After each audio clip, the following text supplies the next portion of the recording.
Hoy vamos a hablar de un tema extraordinario que ustedes sin duda han visto en el anuncio que les colocamos en nuestro chat de WhatsApp. ¿Cómo se titula? ¿Alguien lo vio? ¿Alguien lo vio? ¿O alguien miró el programa hoy? Se titula Edén, Santuario y Remanente. Jesús dijo que las Escrituras dan testimonio de Él, de Cristo. Y en San Juan 5:46, el Señor nuevamente repitió que Moisés escribió de Él.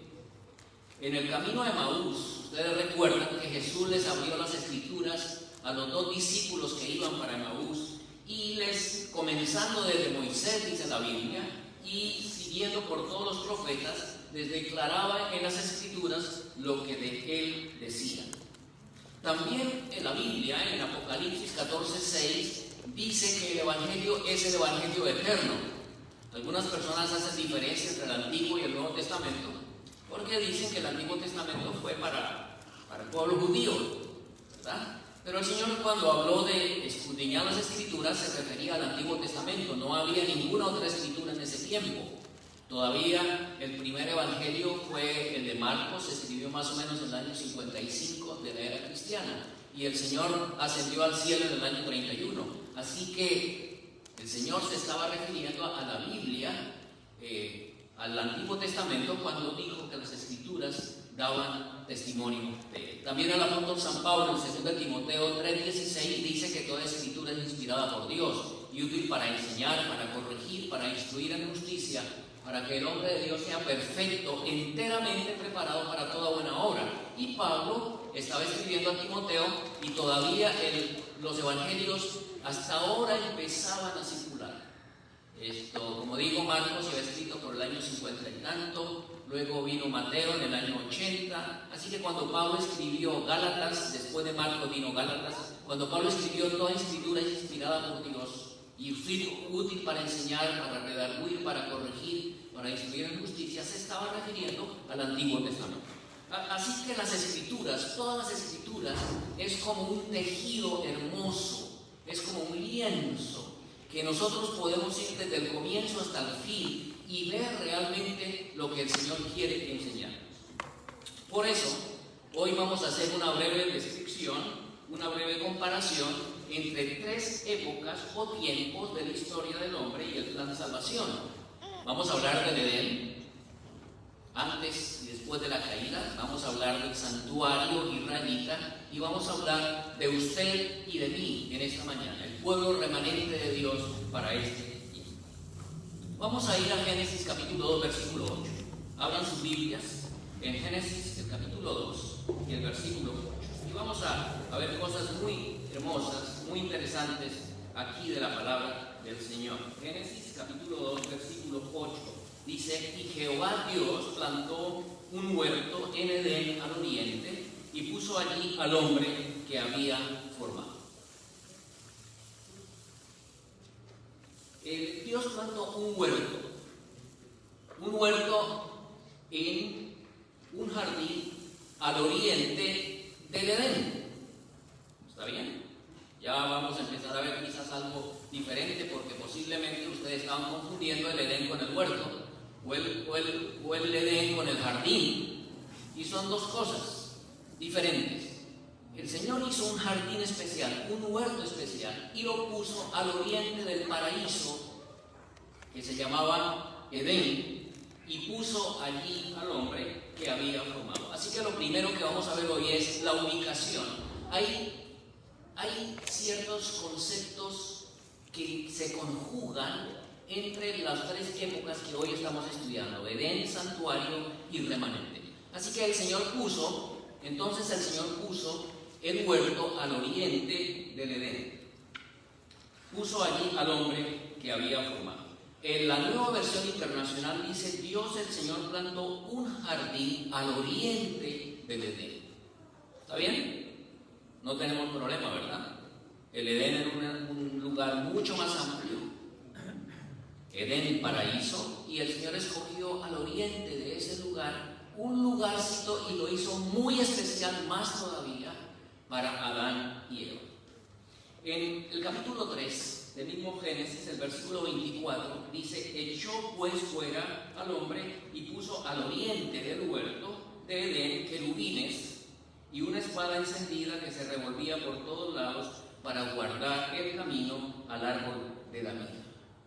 Es muy interesante que si Adán y Eva fueron expulsados del Edén, fueron expulsados del huerto que estaba al oriente del Edén, tenía que haber una puerta de salida del Edén, porque aquí menciona la palabra del Señor que Dios puso querubines para cuidar la entrada al Edén, para cuidar la entrada al huerto donde estaba el árbol de la vida. Así que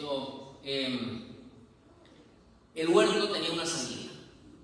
Cuando los discípulos, nuestros primeros padres salieron del huerto, salieron hacia el occidente, por el oriente hacia el occidente. Es decir, lo que quiero explicar es, cuando salimos de la presencia del Señor, vamos alejándonos de la presencia del Señor. Y la tierra es redonda, ¿cierto? Y si usted sale por el oriente y sigue por el oriente, ¿va a llegar a dónde? Al occidente, ¿cierto? Eso fue lo que descubrió Cristóbal Colón. Cristóbal Colón dijo: no, la tierra es redonda, yo puedo ir por aquí y voy a ir a la India. Si la tierra es redonda, a través del mar voy a llegar a la India. Así que nuestros primeros padres salen por el oriente, por la puerta del oriente. Y es muy interesante que Génesis 4:16, note lo que dice Génesis 4:16: salió pues Caín de delante de Jehová y habitó en la tierra de Nod, al oriente del Edén. Esto puede ser que sea una figura o sea una realidad. Pero Caín salió de la presencia de Jehová y se fue al oriente del Edén, o sea, más alejado del Edén. Entre más lejos del Señor, para Caín iba a estar mejor. Él no quería tener al Señor en su vida, así que se alejó lo más que pudo del Señor. Entonces, veamos que la ubicación del huerto del Edén estaba al oriente del huerto del Edén. Ahora vamos a ir a Éxodo, capítulo 27, y a medida que avancemos, ustedes van a poder ver más la lógica de lo que estamos estudiando hoy. Capítulo 27 de Éxodo, versículos 13 al 17. Y vamos a ver ahora la ubicación del santuario. Capítulo 27, 13 al 17, dice: y el ancho del atrio por el lado del oriente, al este, habrá 50 codos. Perdón. Las cortinas a un lado de la entrada serán de 15 codos, sus columnas 3 con sus 3 basas, y al otro lado 15 codos de cortinas, sus columnas 3 con sus basas.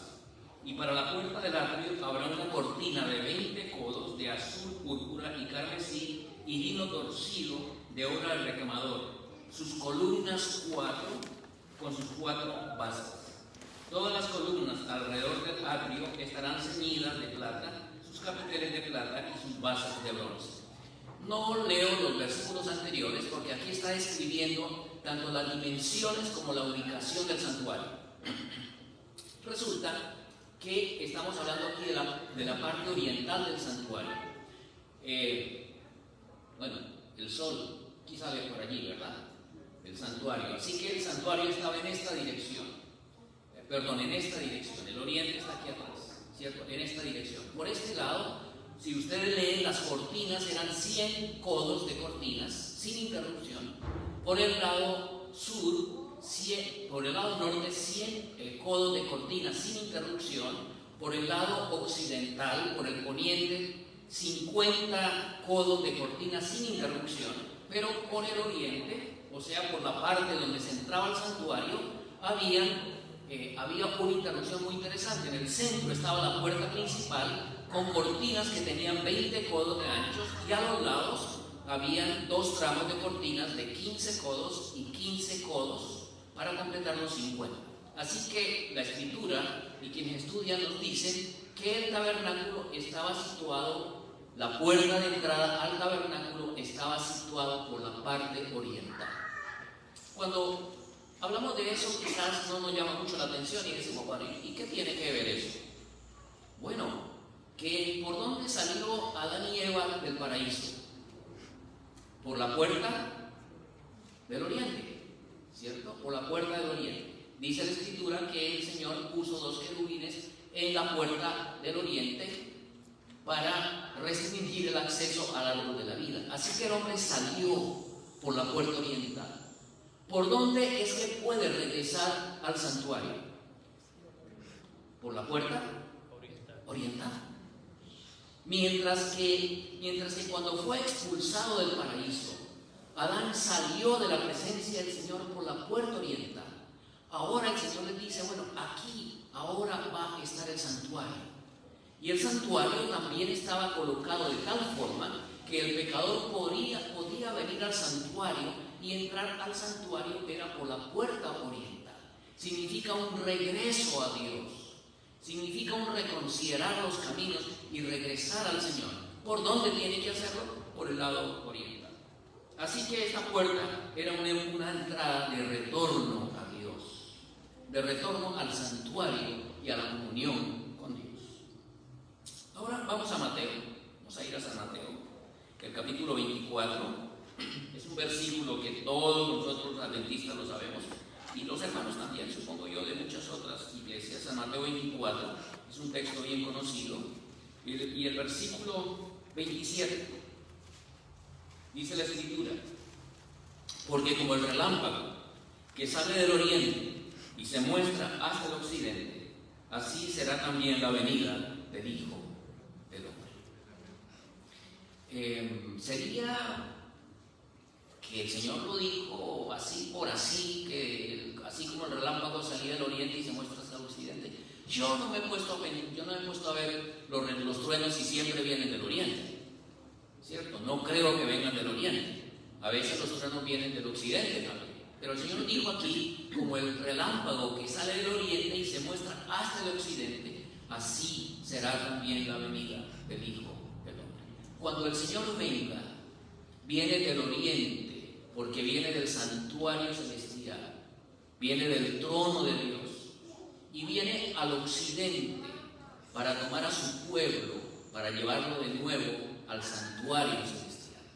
Entonces, la ubicación del santuario y la ubicación del huerto y la venida del Señor para el remanente fiel están muy entrelazados, y es algo que es muy interesante y es muy hermoso saber cómo la Escritura usa el lenguaje y usa las figuras para enseñarnos la relación de lo que dice la palabra del Señor y lo que Dios quiere que nosotros seamos. Ahora vamos a ir nuevamente a Génesis 3:24 y de la expulsión de la salida del huerto, porque dice: echó pues fuera al hombre y puso al oriente del huerto del Edén querubines y una espada encendida que se revolvía por todos lados para guardar el camino del árbol de la vida. La palabra aquí que quiero enfatizar es chacán. La palabra chacán era colocar querubines, y la palabra chacán es alguien que se coloca para que esté permanentemente ahí, para habitar. Entonces el huerto fue un lugar para habitar y era un lugar de encuentro. El Señor lo puso en el huerto a Adán y Eva, y el huerto era el lugar donde Él se iba a encontrar con ellos, con sus hijos. En Génesis 3, ahí mismo en el capítulo, el versículo 8, dice: y oyeron la voz de Jehová Dios que se paseaban en el huerto al aire del día, y el hombre y su mujer se escondieron de la presencia de Jehová Dios entre los árboles del huerto. Resulta que cuando Adán y Eva pecan, inmediatamente pierden su ropaje de luz que tenían, ¿cierto? Y quedan desnudos, se ven que estaban desnudos. Entonces huyen de la presencia de Dios, se esconden dentro de los árboles del huerto y de una vez tratan de hacerse algún delantal y cogen unas hojas de brego, de higuera o de brevas, ¿cierto? Higos, y lo mejor que pueden se tapan. Pero el Señor vino y la palabra que se usa es quitalé, que significa de ir de un lugar al otro. El Señor viene y el Señor sabe dónde está Adán y Eva, indudablemente. El Señor es omnipresente, ¿cierto? Él sabe dónde estaba. Pero la figura, la palabra que emplea la Biblia es como si el Señor estuviera buscándonos de un lado para el otro. Y la expresión que tenemos en nuestra Biblia en español es se paseaba en medio del huerto buscando al hombre. Como si el Señor estuviera diciendo, ¿por qué no están en el lugar donde nos encontramos? ¿Por qué no están en el lugar donde siempre podemos hablar, podemos entrar en comunión? Sencillamente, el hombre se había ido a otro lugar, del verbo jalar, ¿cierto? Se había ido al otro lugar. Había un lugar de encuentro que Adán y Eva habían abandonado porque habían pecado al desobedecer. Entonces se dieron cuenta que estaban desnudos y se escondieron de la presencia del Señor. Esto nos habla del deseo del Señor de mantener un contacto permanente con sus criaturas. Así que Dios había colocado en el huerto el lugar especial de encuentro entre el hombre y Dios. Hay que tener en cuenta eso. Vamos a ir a Éxodo 25:8. Éxodo 25:8 es un texto que también conocemos muy bien, lo sabemos de memoria. Y harán un santuario para mí y yo habitaré entre ellos. Y harán un santuario para mí y yo habitaré entre ellos. La palabra para habitar es la misma palabra chacán que se utilizó en Génesis. Es la misma palabra. El Señor quería que el lugar que Él había escogido para Adán y Eva, para encontrarse con ellos, permaneciera. Y cuando el Señor decide levantar un santuario, Él dice, hagan un santuario para mí, porque yo quiero habitar ahí. Yo quiero habitar entre mi pueblo. El santuario del desierto también era un punto de encuentro entre Dios y su pueblo. Ese era el deseo de Dios. Era el deseo de Dios que usted y yo no tuviéramos que huir o escondernos, sino poder encontrarnos con Él en el lugar que Él había preparado. Vamos a ir ahora al remanente, vamos a ir a 2 de Corintios, el capítulo 6, el versículo 16, porque lo relevante de todo esto es lo que tiene que ver con nosotros hoy, indudablemente. 2 de Corintios, el capítulo 6, versículo 16, dice: ¿y qué acuerdo hay entre el templo de Dios y los ídolos? Porque vosotros sois el templo de Dios, del Dios viviente. Como Dios dijo, habitaré y andaré entre ellos, y seré su Dios, y ellos serán mi pueblo. Resulta que ahora el santuario, el Señor dice, no es simplemente una carpa, un tabernáculo, ni tampoco es un huerto, como en el Edén, sino que ahora el Señor dice al remanente, cada uno de ustedes es un templo en el cual yo quiero habitar. Y no puede haber esa interrupción, porque no puede la justicia estar ligada con la injusticia, ni la luz con las tinieblas, ni Cristo con Belial, ni los creyentes con los incrédulos, ni el templo de Dios con los ídolos, porque vosotros sois el templo del Dios viviente, como Dios dijo, habitaré y andaré entre ellos, y ellos serán su Dios, y ellos serán mi pueblo. Amén. Qué hermoso que el Señor usa la figura de llegar a nosotros y caminar entre nosotros y andar entre nosotros y hacerse sentir como se hizo sentir en el huerto y como también se hizo presente en el santuario de Israel. Así que hemos visto dos aspectos, ¿cierto? De la ubicación del santuario, la ubicación, y también el aspecto de encuentro que hay en la relación entre Edén, entre el santuario israelita y también en el remanente. Ahora, había otra cosa. Vamos a ir a Génesis 2:10. Vamos a ir a Génesis 2:10. Vamos a estar yendo a Génesis.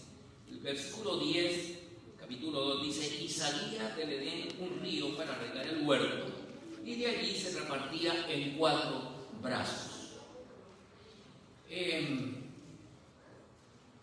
Salía del Edén un río que regaba el huerto.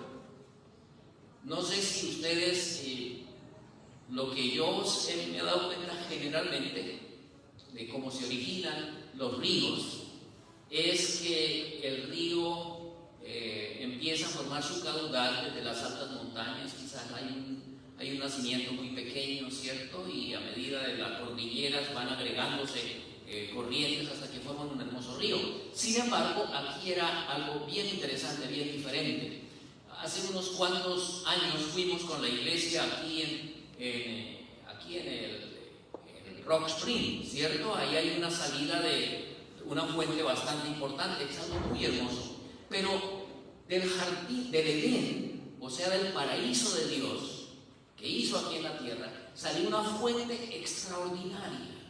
Una fuente tan grande, un río tan grande, que regaba el huerto, y luego salía del huerto del Edén por toda la tierra y se repartía en 4 brazos. Si ustedes quieren ver, pueden seguir leyendo los demás versículos ahí de Génesis y se dan cuenta que eran ríos muy importantes. Entre ellos tenemos el Éufrates, por ejemplo, que cruza todo Irak, que es un río supremamente grande. Así que si ya después de estar dividido en 4 brazos, eran ríos tan grandes y tan importantes, me imagino que la fuente que salía del paraíso de Dios era un río extraordinario, extraordinario. Así que el agua es muy importante y se enfatiza eso en la Biblia, porque dice que el agua salía, el río salía para regar la tierra, para traer vida a la tierra, para traer vida al hombre, al huerto sin duda. Y no solamente al huerto, sino dice el texto que se repartía luego por toda la tierra. Hoy conocemos todas esas regiones, ¿cierto? Por donde está el río Éufrates en Irak, etc. Así que el agua es símbolo de vida y Dios es la fuente de vida. Y Él colocó el agua como un elemento que nosotros debemos saber aprovechar.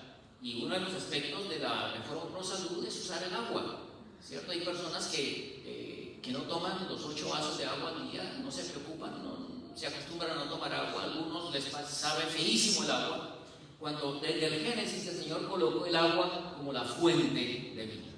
Ahora vamos a ir a Éxodo 30. Vamos a ir a Éxodo capítulo 30 y vamos a leer desde los versículos 17 al 21, porque ahí hay algo muy interesante que se llama la fuente de bronce. Versículo 17 dice: habló más Jehová a Moisés diciendo: harás también una fuente de bronce con su base de bronce para lavar, y la colocarás entre el tabernáculo de reunión y el altar, y pondrás en ella agua, y de ella se lavarán Aarón y sus hijos las manos y los pies. Cuando entren en el tabernáculo de reunión se lavarán con agua para que no mueran, y cuando se acerquen al altar para ministrar, para quemar la ofrenda encendida para Jehová, se lavarán las manos y los pies para que no mueran, y lo tendrán por estatuto perpetuo él y su descendencia por sus generaciones.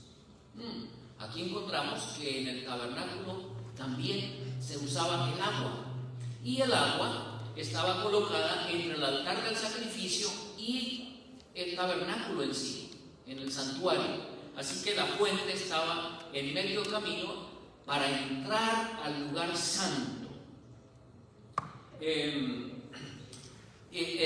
La palabra del Señor repite en dos ocasiones que era un requisito que los sacerdotes deberían hacer, porque si ellos no se lavaban en la fuente, tanto las manos como los pies, para entrar al lugar santo, morían. Cuando veo la fuente y veo el altar del sacrificio, a mi mente llegan dos figuras que son conocidas en la teología nuestra, y es la justicia imputada y la justicia impartida de nuestro Señor Jesucristo. En el altar del sacrificio, el Señor nos imputa su justicia. Viene el pecador, ¿cierto? Se arrepiente, confiesa su pecado y el Señor lo perdona. Le da el perdón y le imputa su justicia. Pero ahí no queda todo. Luego estaba la fuente y el sacerdote debía lavarse las manos y los pies para poder entrar al santuario. El agua no es solamente símbolo de vida, sino es símbolo de purificación.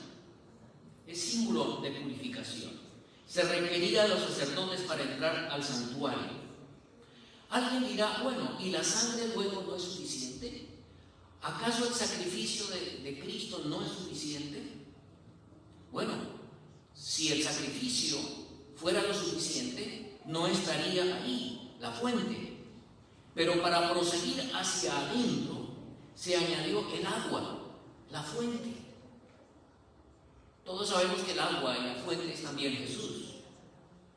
Entonces, podemos concluir que el mismo que nos imputa su justicia es el mismo que nos imparte su justicia. En la cruz, en el altar del sacrificio, tenemos la imputación de la justicia de Cristo. Él coloca su justicia en lugar de nosotros, pero luego en la fuente el Señor nos limpia y entonces el efecto es que Él está impartiendo su justicia a cada uno de nosotros. Permítame explicar un poquito lo que es justicia imputada y justicia impartida para quienes son un poco nuevos en la iglesia o que están viniendo. La justicia imputada es un término judicial, es un término forénsico. Es como cuando usted va al juzgado y le dicen a usted es declarado inocente. Es un término forénsico, una declaración de que usted es inocente. Cuando nos entregamos al Señor, Él nos acredita su justicia, aun cuando no somos justos. No somos justos, el Señor nos perdona, pero nos declara justos porque lo que nos acredita es su justicia. Todavía no somos justos.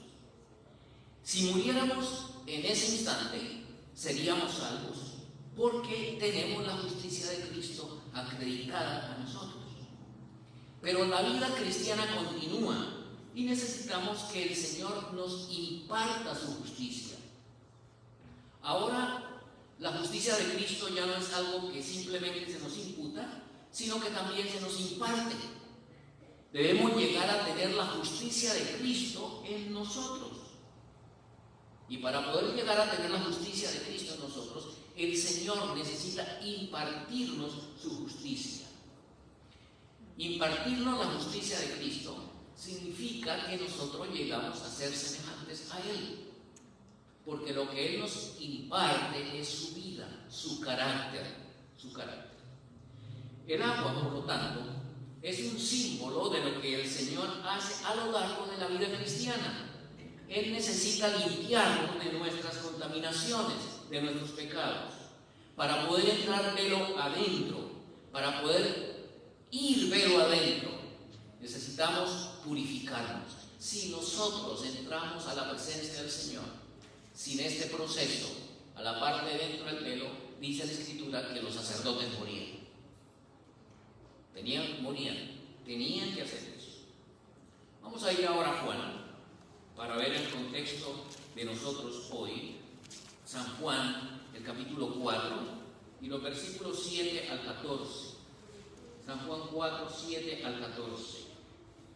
Vino una mujer de Samaria a sacar agua y Jesús le dijo: dame de beber, pues sus discípulos habían ido a la ciudad a comprar de comer.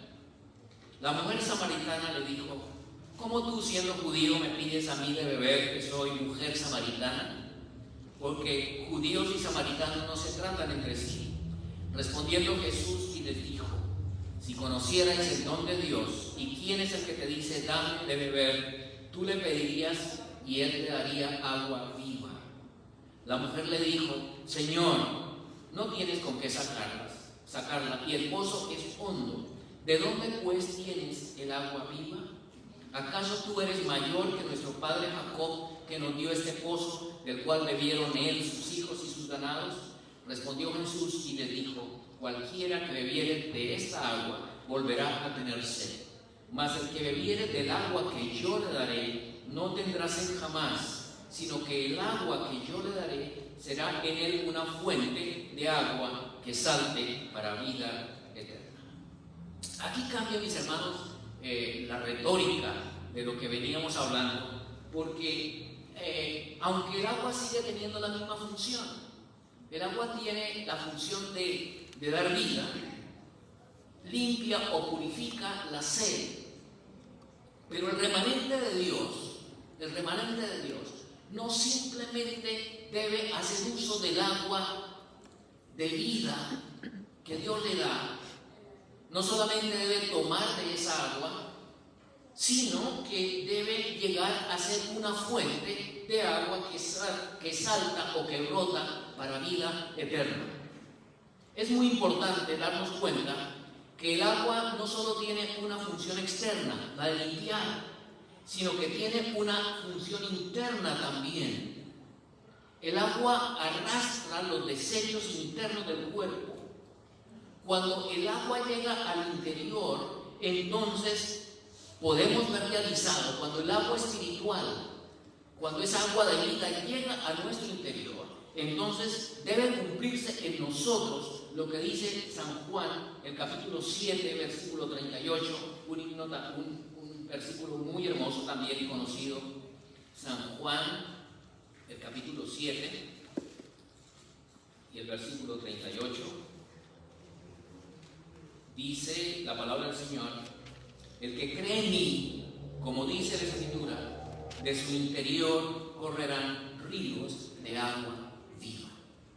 De su interior correrán ríos de agua viva.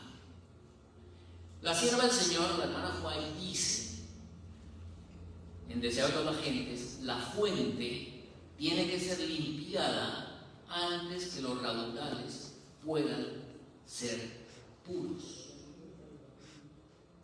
El agua, la fuente nuestra fuente interior, tiene que ser limpiada antes de que los raudales, lo que sale de nosotros, sea puro. Entonces, aquí el agua tiene una importancia extraordinaria, porque el agua de vida tiene como objetivo limpiar nuestro ser interior, limpiar nuestros pensamientos, nuestras emociones, purificarlas de tal manera que cuando yo imparto a otros, pueda impartir agua limpia. Porque si mi interior no está limpio, ¿cómo puedo impartir a otros agua limpia?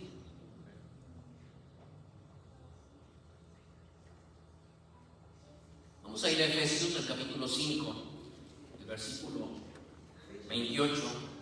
Efesios 5, 28.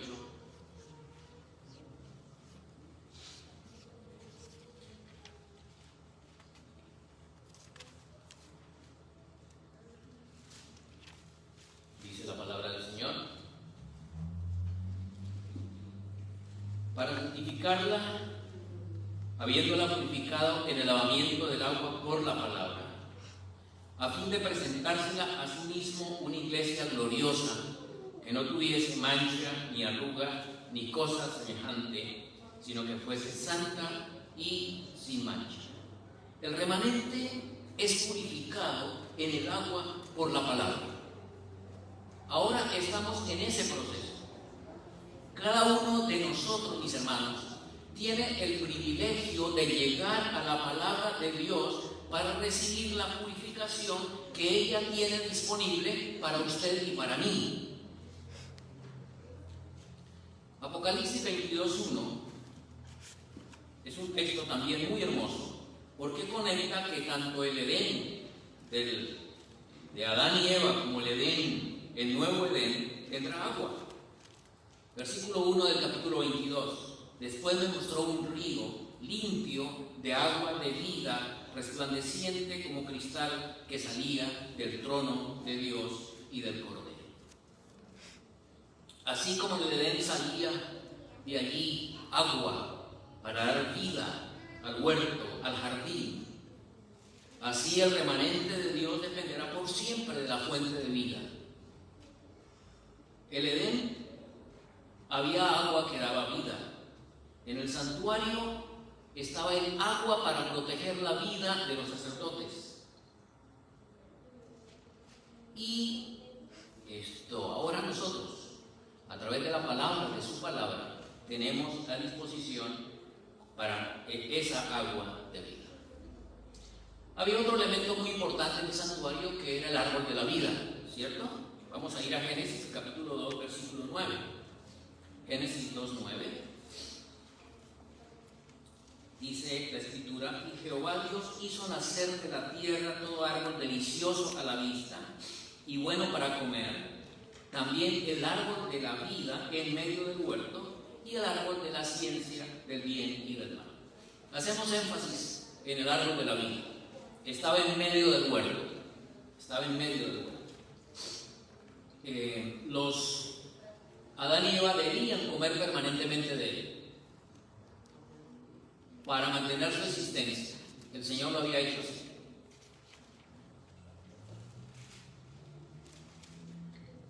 A veces nosotros decimos: ¿y para qué el Señor?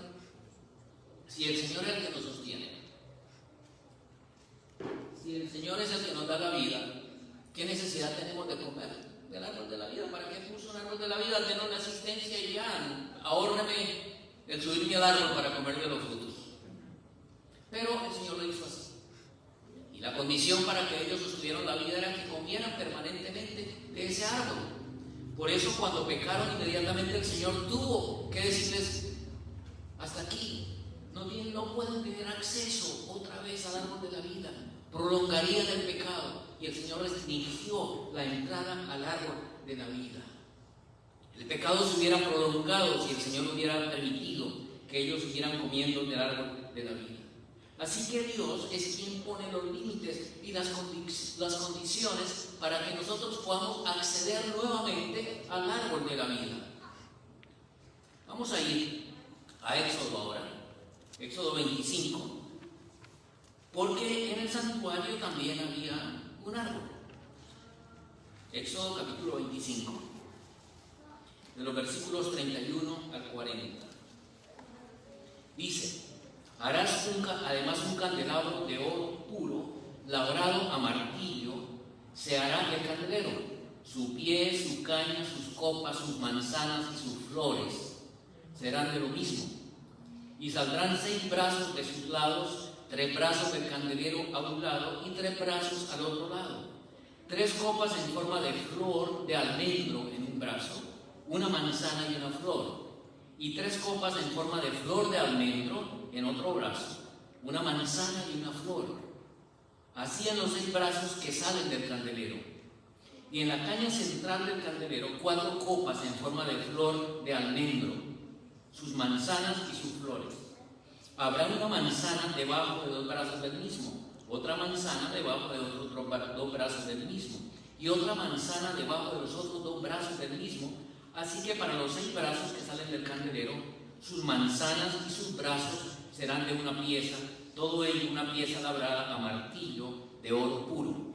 Y les harás 7 lamparillas, las cuales encenderás para que alumbren hacia adelante. También sus despabiladeras y sus platillos de oro puro.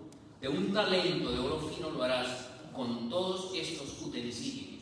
Mira, hazlos conforme al modelo que te ha sido mostrado en el monte. En el santuario también había un árbol. Encontramos los elementos de un árbol. Y es muy interesante porque aquí tenemos combinados manzanas, almendros, ¿cierto? Flores de almendros. Es una combinación, es una representación de un árbol realmente, de un árbol. Esto tiene un tronco, tiene copas, tiene manzanas, tiene flores, que podrían representar las ramas, los brazos. Y el lugar santo, y en el candelero se habían agregado 7 lamparillas, y ahí permanecían las lámparas prendidas, nunca podía apagarse, era la única luz que alumbraba el santuario dentro del tabernáculo. Así como el árbol es un elemento de vida, la luz también lo es. La luz es un símbolo de la verdad, así como la oscuridad es un símbolo del error. Y Jesús dijo: yo soy la luz del mundo. En este árbol, en este candelero de oro, las luces no debían nunca apagarse, porque eran símbolo de la permanente presencia, aunque invisible, del Dios de Israel. Él estaba vigilante por su pueblo, pero al mismo tiempo era vigilante con la luz, pero era quien daba los frutos del árbol de la vida, que era una representación del árbol de la vida en el huerto del Edén. Ahora vamos al remanente y vamos a ir al capítulo 61 de Isaías. Isaías, el capítulo 61. El texto, el capítulo 61 de Isaías es un capítulo escatológico, es un capítulo profético, y vamos a leer los versículos. Vamos a empezar desde el versículo 1.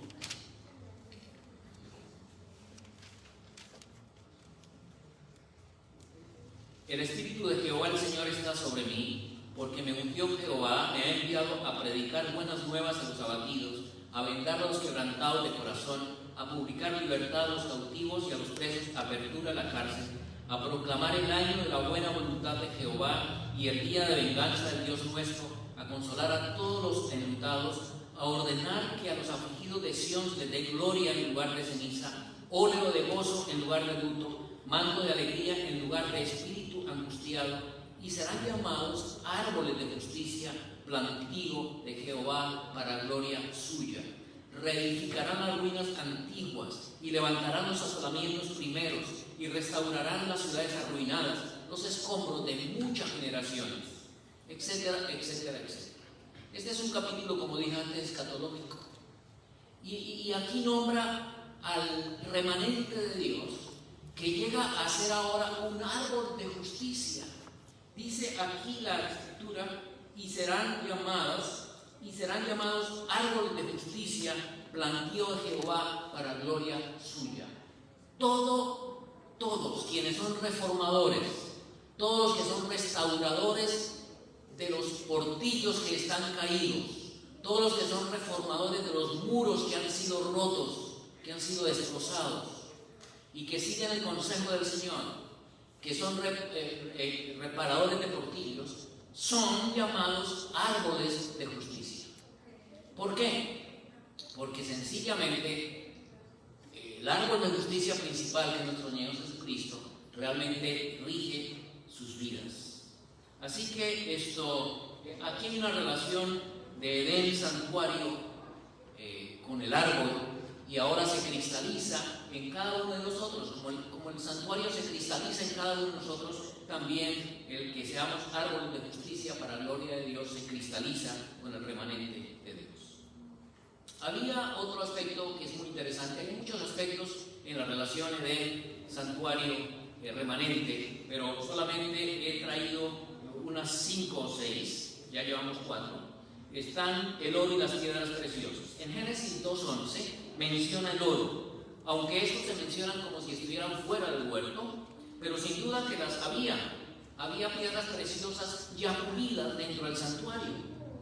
En el santuario israelita era un elemento que abundaba el oro. Todo prácticamente estaba cubierto de oro. Ustedes recuerdan, ¿verdad? Por ejemplo, en el capítulo 28 de Éxodo. Vamos a ir a Éxodo 28 otra vez, al Éxodo, capítulo 28.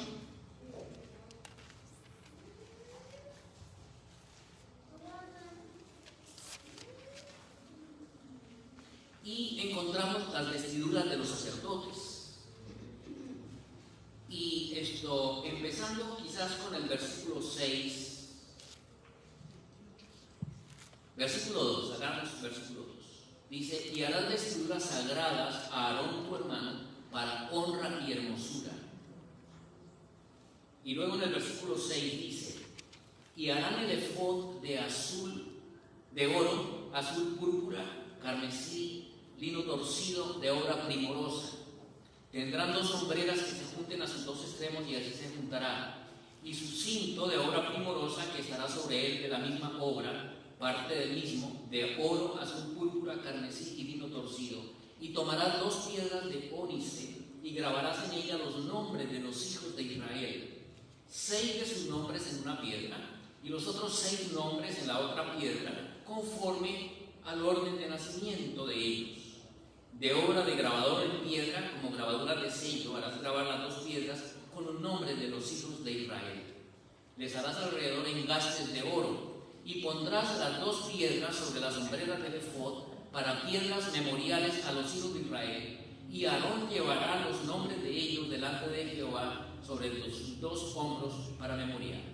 Harás pues los engastes de oro y 2 cordones de oro fino, los cuales harás en forma de trenza, y fijarás los cordones de forma de trenza en los engastes. Harás asimismo el pectoral del juicio de obra primorosa, lo harás conforme a la obra del efod de oro, azul, púrpura, carmesí y lino torcido. Será cuadrado y doble, de 1 palmo de largo y 1 palmo de ancho, y lo llenarás de pedrería en 4 hileras de piedras. Una hilera de una piedra sárdica, un topacio y un carbunclo. La segunda hilera, una esmeralda, un zafiro y un diamante. La tercera hilera, un jacinto, una ágata y un amatista. Y la cuarta hilera, un berilo, un ónice y un jaspe. Todas estarán montadas en engastes de oro. Y las piedras serán según los nombres de los hijos de Israel, 12 según sus nombres, como grabaduras de sello, cada una con su nombre. Serán según las 12 tribus. Así que aquí encontramos muchas piedras preciosas en el santuario.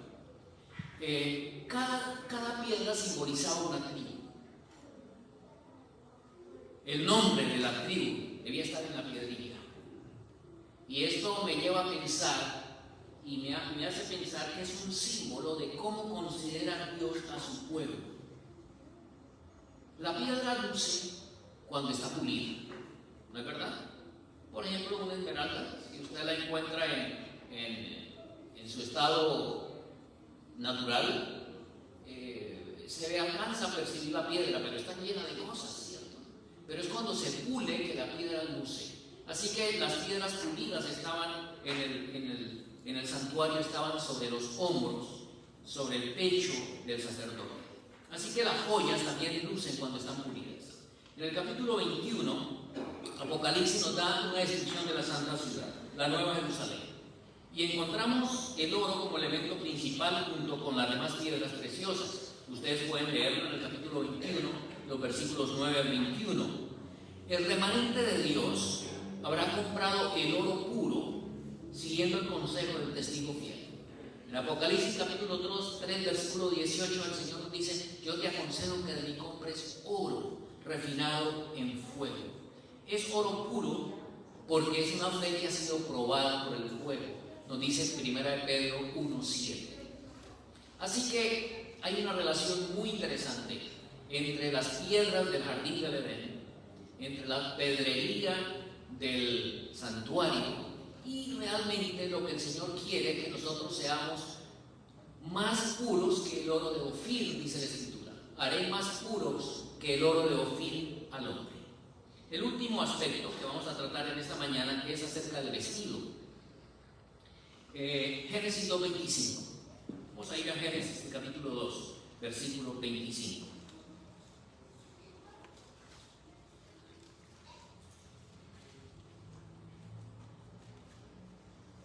Y estaban ambos desnudos, Adán y Eva, Adán y su mujer, y no se avergonzaban. Y estaban ambos desnudos, Adán y su mujer, y no se avergonzaban.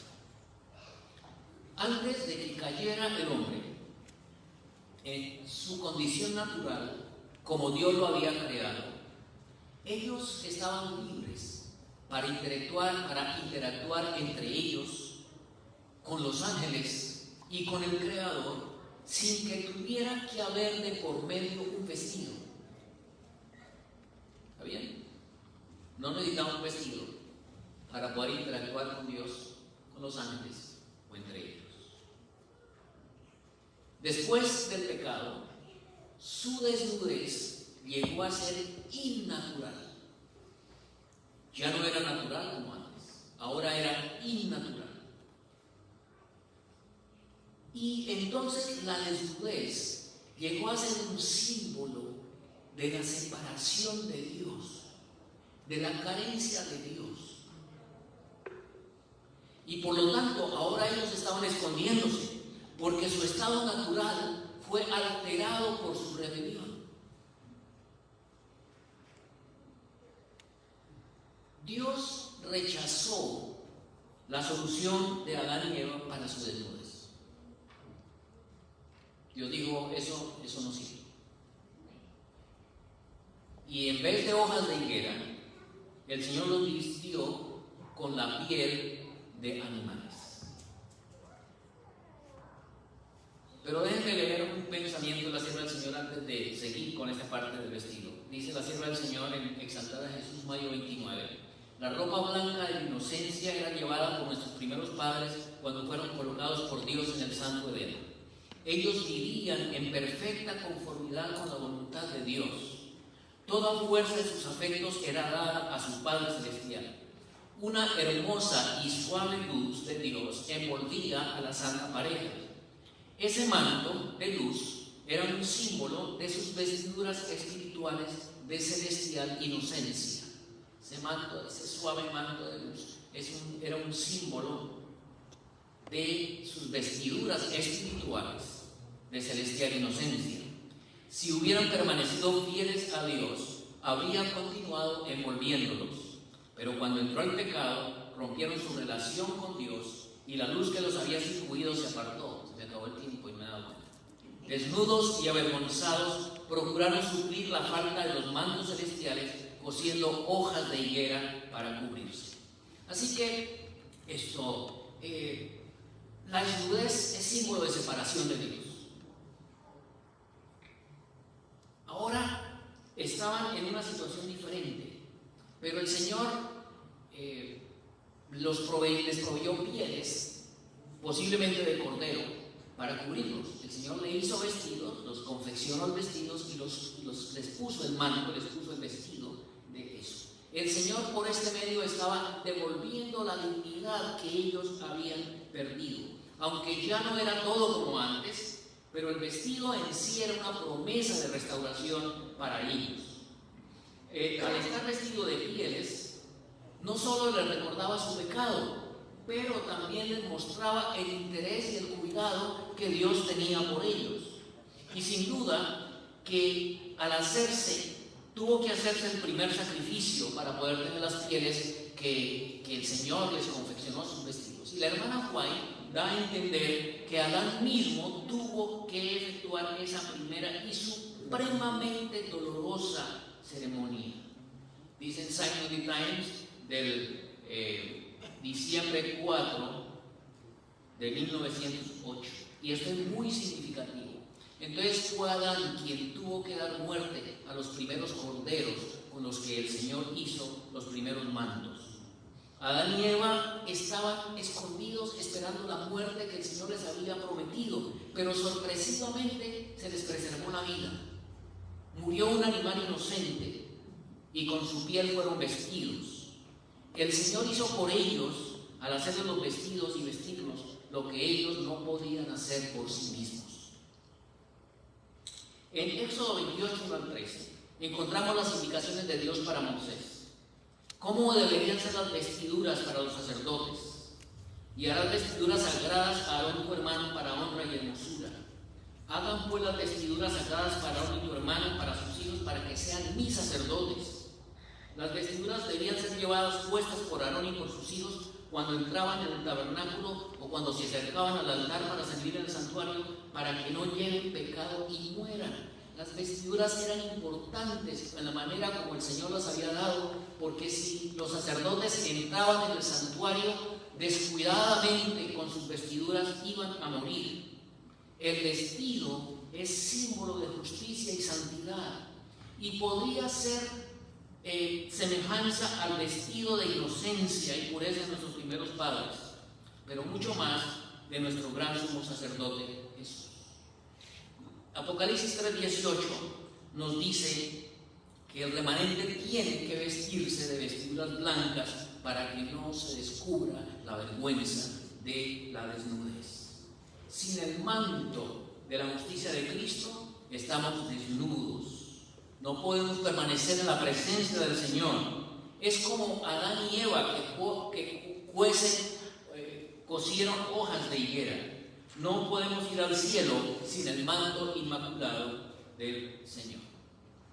La hermana Joy dice, para terminar, por su perfecta obediencia ha hecho posible que cada ser humano obedezca los mandamientos de Dios.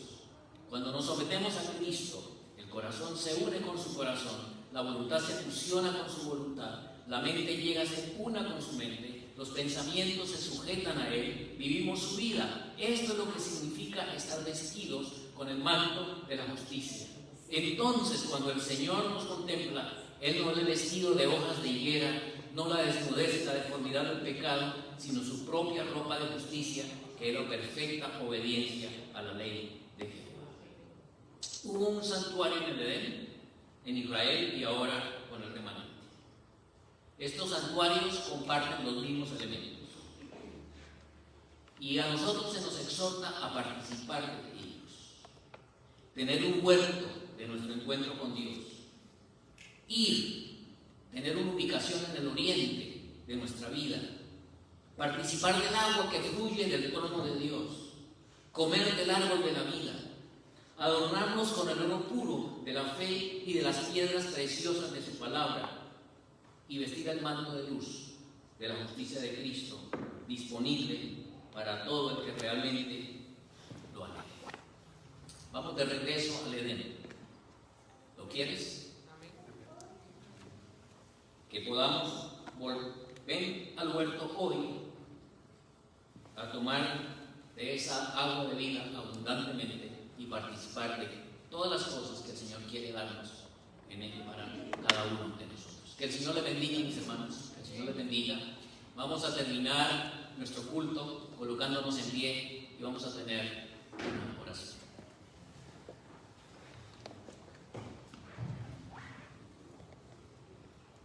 Amado Señor y eterno Padre, que moras en las alturas de los cielos, gracias te damos por tu palabra en esta mañana. Hemos visto una conexión íntima y profunda y muy significativa entre el Edén, el santuario y tu pueblo de este tiempo. Vamos de regreso al Edén. Muy pronto tú vendrás por el oriente para recoger a tu pueblo y llevarlo de regreso a la Canaán celestial. Permítanos, Señor, ser el santuario que tú esperas que seamos cada uno de nosotros. Te lo pedimos en el bendito nombre de Jesús.